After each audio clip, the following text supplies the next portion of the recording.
Welcome to the Empowered series. My name is Sophia Ivan Garaba. I work with Empowering Women for Excellence Initiative. And the Empowered series are a series of conversations with leading women experts who will talk to us about different issues. It's really that simple. To our session today, we'll be speaking with Precious Ajumwa. And I'm going to take a few minutes to tell you about Precious. She actually has a very long resume, so let's just start off somewhere. Precious is on an assignment to transform the toxic workplace culture that drives the powerful force for good. She uses soft skills, conflict resolution, emotional intelligence, and effective communication through an organization called the Pacific Practice Consults. This firm builds the capacity of individuals, companies, brands to reduce and resolve and mediate personal and workplace conflict in a constructive manner. Prior to her work there, where she serves as the managing director, Precious has over a decade of experience in intensifying efforts towards the achievement of the UN SDGs, particularly Goal 16 in Nigeria and Africa through the Galaxy for Peace and Integrity initiative. She's a peace building volunteer, which is a building volunteer organization that was founded in 2014. So she's been at this for some time. At Galaxy for Peace, Precious is leading conversation of changing the peace building narratives. This she's doing by engaging young people from different parts of the world, giving them an opportunity to build their peace building skills as virtual volunteer-based organization in Nigeria. So lots of work is being done virtually. As a social impact leader and gender equality trainer, Precious has linked, supported, and trained over 10,000 young peace actors. She's empowered over 5,000 grassroots women to lead peace processes in their communities. Given that family peace building, which is the foundation to world peace, it's incredibly important. And it's more successful when women lead the way. Go, girls. She's inspired by Mahatma Gandhi's quote, if we want to have real peace, we must begin with children. And Precious resolved to finance the education that teaches children values through the Teach Peace Early project, which you will hear a bit more about later on. This project has empowered 18,000 children in Nigerian schools with lessons on tolerance, forgiveness, conflict resolution, and a few others. It has proven to facilitate in breaking the cycles of violence in schools. And that's not all. Precious has also helped professionals improve performance and resolve challenges with best practice tools, such as the conflict dynamics profile, the Curtin adaptation innovation inventory, so that's KAI, the Thomas Kilmann model, and many more. This has helped and supported leaders across the globe in creating thriving, impactful companies that optimize their business goals and objectives. Precious holds a bachelor's degree in English and a master's in peace and development studies from the University of Ilorin. And she's worked in various sectors. She sits on the board of the Nigerian Coalition on Youth, Peace, and Security. And her current research interest is in the field of gender, violence against women and girls, DEI, corporate governance, and communications. Precious is a speaker, writer, guest speaker on various media platforms. Various awards have been won by Precious in both Nigeria and Africa. And when she's not working, she admits to being a social media research addict, enjoys watching Netflix and spending time with family. So Precious stepped out for a second. So we are going to start off the questions in this way. Precious, we've heard quite a bit about you and your organization. So we would like you to tell us a bit more about your organization and why you decided to get involved in peace education. Over to you and welcome. Thank you so much, Sophia, for having me on the So I count myself lucky to be one of the empowered women you're featuring on this platform. And well done with all you do with your organization.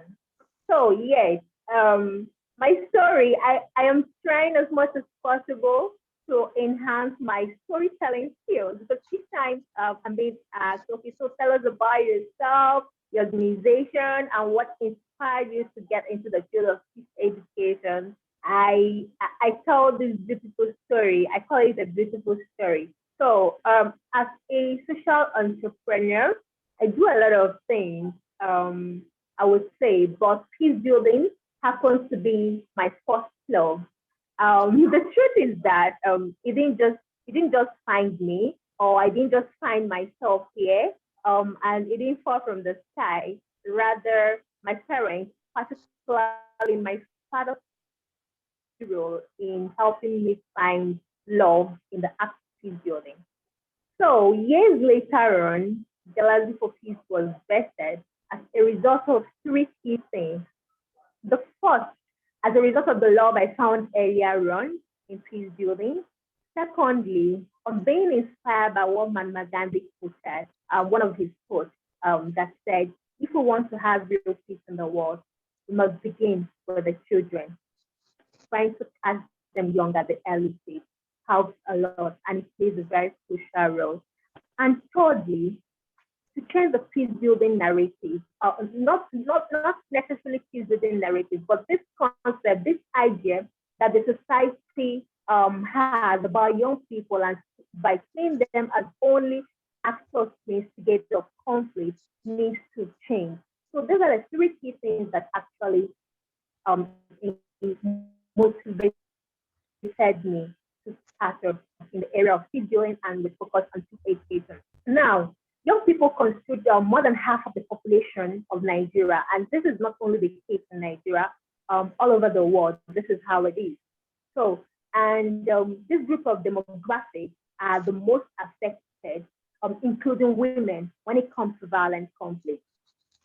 So, I would say, in order to build what I see as an inclusive and sustainable peace, there is need to formulate ways of combating changing this stereotypical narrative, particularly speaking about the last thing that inspired me by force getting more young people into the business of peace building because I see it as a business, and also building the capacity of them in the area of peace building to being acknowledged and showcased. And let me say something. When I see this peace building as a business, it's a serious business because I use the word business because when most people, yeah, non-profit organization, it's not a money making stuff. But when you come in with the mindset, okay, oh, my business must succeed. When you begin to treat an organization of the organization you work with in that mindset, you'll be able to achieve a lot of things. So it was with that purpose that I would say we vested Galaxy for Peace. And I would say I got into the field of peace education because I strongly believe in the slogan, "Catch them young." And if we help every child or any young person gain knowledge, enhance their skills in the area of peace, and attitude about the meaning of peace in human life, we'll build a new generation that is committed to sustainable peace at all levels of life. Yeah. Thank you, Precious. That was quite enlightening about, how your love for peace building started and, the values that you're holding so dear that are really moving you along and really speaking about, the agency of youth or lack of it in Nigeria, but even the world over, and how, people are seeing youth more as perpetrators rather than part of the solution, which is, being referred to as the violence of exclusion. So, obviously there is a big need for what you are doing. So for those of us who are lay women and men, what is peace education? Tell us about that. Okay. Um, that type of education that can be used to prevent, to reduce, and to manage conflict constructively. So that's more like a layman. Okay, and that type of education that you can use that will help you to prevent conflict, will help you to reduce conflict, and it will also help you. There is also an existing conflict to manage the conflict constructively. So it's also a process that can be adopted in countering what we call violent extremism by empowering the target audience with key value skills that would support them in responding to conflict-related issues with respect of opinion, value for human life, empathy, and tolerance. Yeah, so that's what peace education is all about. And for us at Galaxy for Peace, we treat it both as an informal and an informal approach. We use both the formal and informal approach to address the peace education program that we drive. Okay, great. And I mean, I have a follow-up question to that because when we hear education, normally, traditionally, we're thinking about schools, you know. So what is the connection between when a person hears peace education and schools? Are there any connections? Yes, there is a strong connection. The connection lies in, if you see from, the connection lies in the slogan, catching them young. And where do we catch them young? We catch them, the major place where we catch them young is in the school place. Um, Children come to school to learn. School is a point of learning for every child in London. So there is that's where the connection lies in. School is a point of learning. And if we want to catch them young by teaching them, we have to go to school. That's where the connection lies. But that is not to say that there are no other points where this education, where this learning takes place. Okay, great. And that's interesting. Like, I think we're going to hear more about this now. Would like to, can you give us an example of when peace education has brought about tangible change and impact from all the work that you've been doing? Yes, a whole lot, whole lot, I would say. So we've been able to work with in 10 schools in Nigeria across 3 states in Nigeria, and we've been able to reach out to over 18,000 learners. We call them peace vibers as well. So on the schools, what we do is that we conduct assessment first. We do a pre-assessment. We do during while the program is running, and at the end of the program, before we start up a peace club in this school. So before, during, pre-analysis, we always see the rate of violence, bullying in every school. We can measure it with the monitoring and evaluation tools and questions that were put in place, what we have in the survey. So, and I would say, I always use we because Galaxy for Peace is not an individual thing. So anytime I say we, I'm talking about I and the whole team. So we have seen a situation where we have reduced bullying to the rate of 57% in a school that is known where students even use start using hate speech. We've seen where students engage in acts of bullying. We've seen students a school where a child say they were on the verge of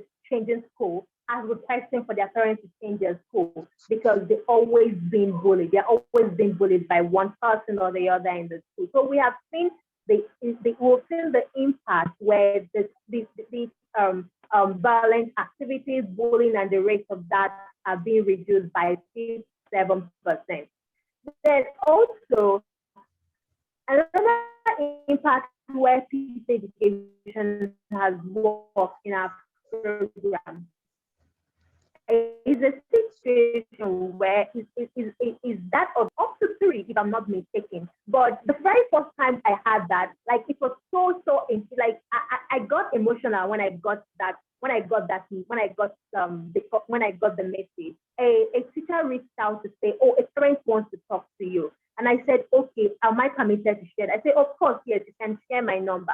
And when the parent called, what the parent said is that, okay, I'm fine. So this person's mother, and it's so funny that, not like funny, it's so interesting to say that I almost know all the students' names by their name. I don't know how, but that's just how it is. So he said, oh, I'm this person's mother. I said, oh, wow. Oh, nice speaking with you. And the question she asked is, oh, I'm reaching out to find out if you guys are open to go to another school where I have a child.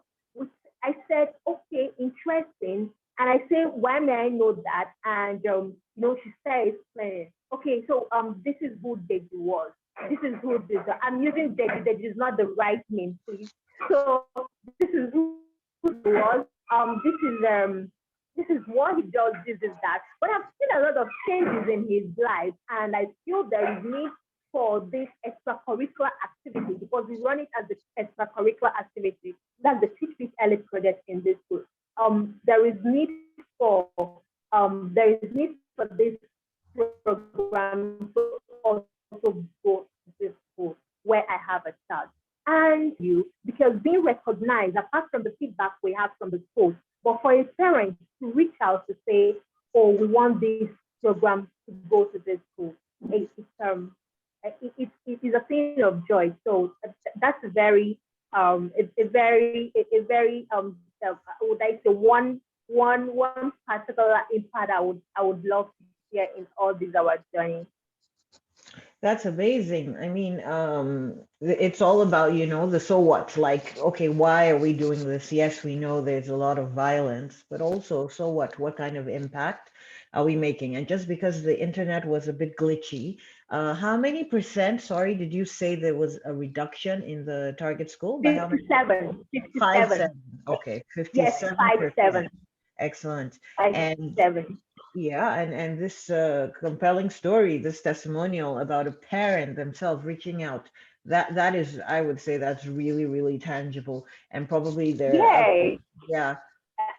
It was really like I would tell you, Sophie, I got emotional when I said that when I finished the call. I was like, wow. It kind of warms your heart when you're able to do that. Honestly, I totally understand that. So great. You also mentioned 3 states, right, that you have been working with. What states are those, please? We're working with in Kwara State, Lagos State, and Imo State. Okay, Lagos State is number 1. Then we actually started in Kwara State and Imo State. Okay, that's great. So we'll be waiting for you in the north. So since you have been working with these states over there, and obviously you had to work with state actors, I believe. So we would like to know, how have you been able to collaborate successfully with state actors? Because sometimes that is a challenge. And what advice would you give to those who want to do the same, collaborate with established institutions to bring about change in their communities? I'm sorry. I think I lost you for some second. What did you say? So my question was, you've been working, can you hear me now? Yes, I can hear you now. Okay. Yeah. So you've been working with, I believe, state institutions and state actors, because, to be able to reach schools and so on. Right? And sometimes that is a challenge for those who want to bring about change. So how have you been able to collaborate successfully with state actors? And what advice would you give to those who want to do the same? Okay. How I have been able to do that is that before we reach out to state actors, before we reach out, first of all, we know what we are working on. We know the particular stakeholder to get involved. We know who to reach out, the right.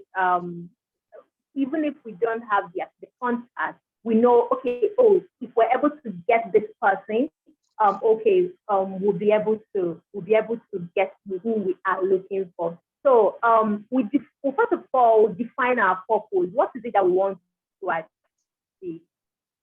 First and foremost, because there is need for you to have a strong shared purpose between what you want to achieve and who you want to reach out. So it's only that you'll be able to get the right state actor to get involved into what you're doing. So have define your purpose. Say, okay, this is so we have been able to define our purpose and we'll be able to identify the connection between what we want to achieve and who we want to reach out. So defining your purpose would help you in finding the right person to reach out, the right state actor to get involved, the right ministry, the right government official or private sector that you want to get involved in the project. So this is that's the next thing that we do after defining our purpose. We involve the right people in question. So the advice I would before you reach out, what is it that you want to achieve? Have you really identified what you want to achieve with the project you are working on? Now that you've identified that, so draw out what is that connects you and the person that you want to reach out. Have you, after defining your purpose, you identify the people you want to reach out. Then you now draw out what is the connection. You also outline what are the benefits for this group of people that you want to reach out. What is it that they will gain? Because for partnerships to succeed or for there to be collaboration and for partnerships to flourish, there must be a gain for both parties. There must be gain for both parties. And when I'm talking about gain, I'm not talking about like monetary gain. So I'm talking about what nation will stand to gain. Okay, are they working with you? Will it help them drive more or drive their vision, their mission at stake? What is it that they are trying to drive, achieve? So working with you, would it help them achieve that? So that's the link you need to link up. Then also there is need for transparency, trust and transparency in dealing with these people. And you have to be there. These things will help you in building a better relationship. Because if you are successful with stakeholder A, the stakeholder A will link you up to another stakeholder when you need something. If, for instance, I work with a stakeholder in Lagos State, when we want to get into another state that is nearby, or even if it's not nearby, and you reach out to them to say, okay, we want to connect to this place, this, that, due to you have a beautiful relationship then, they'll be able to give you support for that particular one. So don't be that kind of social impact leader that work with one particular stakeholder, and at the end of the project, everyone there is no connection. You didn't keep up with the relationship. Even if it's a one-time project, there is need for you to build on the relationship. So yeah, that is advice. So we've been able to work with particularly stakeholders in the education and health sector, and like ministries, Ministry of Education, Ministry of Women Affairs, and Ministry of Health. And yes, I would say that the Ministry of Health we started off with, and that is a different project I worked on, was actually what helped me to link me up to the Ministry of Education when I wanted to work with Ministry of Education.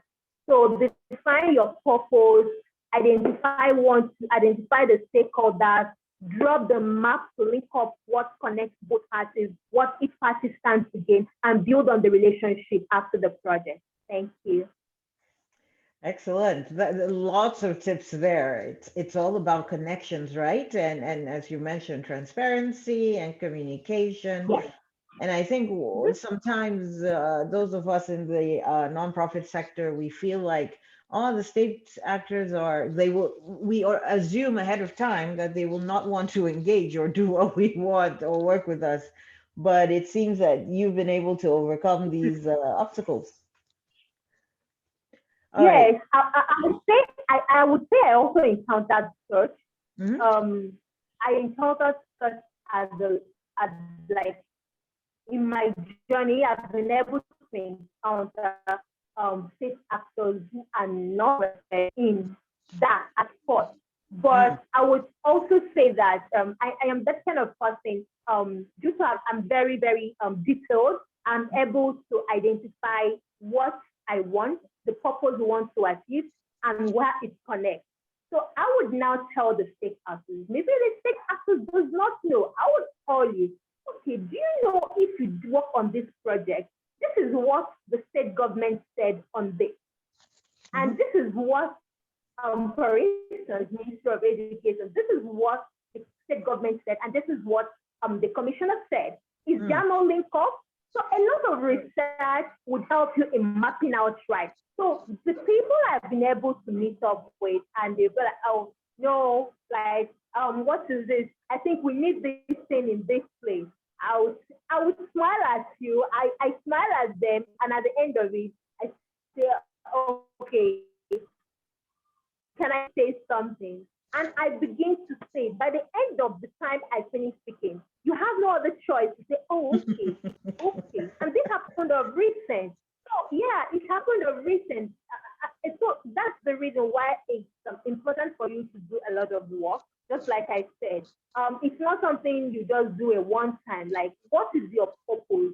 Who are the people you want to meet? So what is the link up? Do it. What they must have said something that is linked to what you are doing. Even if they are not the one that said it, the state government has said something that is linked up at one point in time or the other. So bring these two things together. Put this in your proposal or whatever you want to submit.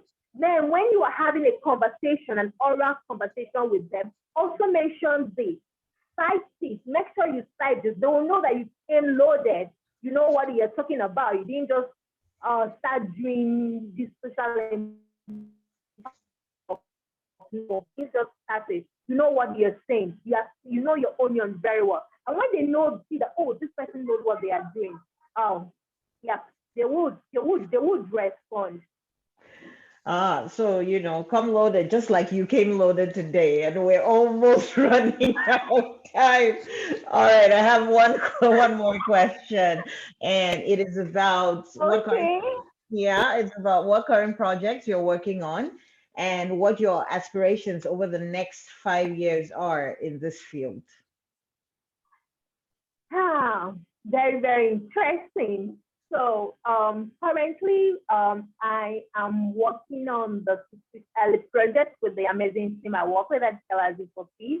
And the project we are working on, because we recently worked on a digital tool that would help parents and that would help teachers to teach peace education to children between 5 to 18 years.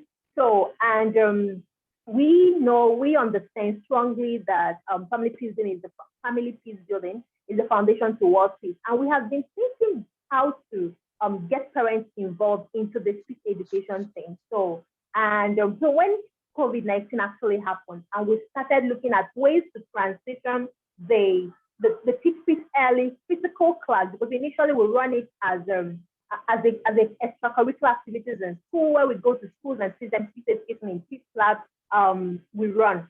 So it's a physical program because then COVID happened, everyone knows the story, like everyone was indoors and the rest of that. So we started working on, okay, how do we still carry on this project, like without just sitting down and waiting? Now, okay, so we developed the tools. It's a lesson there. We have lessons on tolerance, some critical thinking, emotional intelligence, conflict resolution, empathy, communication, and so much more. So we start looking at how do we we made it in such a way that parents can be involved. Parents can teach their children in their home. Then also teachers can teach the students in their home. So we are working on that project currently by seeing that we have 100 schools make use of this tool in this 2021. That is the project, one of the projects we are working on. Then also, another project we recently worked on is what we call recognizing the women in the peace building space. We thought last month was Women's Month. It was International Women's Day. A lot of women are being celebrated all over the sectors. We have women in journalism being celebrated, women in different things. women in communication, women in what do they call it? Women in tech. Like a lot of women are being celebrated, but the women who are working on peace building, people want to make peace building a lucrative sector where we have more people coming. Why we should celebrate? We should recognize the women who are playing active roles. So we came up with 25 women who are working on peace building, which you are one of the women. I know you've not been informed. I'm informing you on this particular Empowered Women series. Yes. 25 women working on peace building in Africa. Yes. So this is that's another project we're about concluding it, because we're looking at spotlighting these women on a national newspaper to say, oh, we see what you people are doing. You people are doing well, and would love to have you do more. You get what I'm saying? So other women, other people who see peace building as a sector that is also attractive for them to come in. If not, we would not have people coming to the peace building space. Yes, so in the years, I'm set to rush everything because of what I said. In the next 5 years, I am looking at a situation whereby we have a peace center in Nigeria.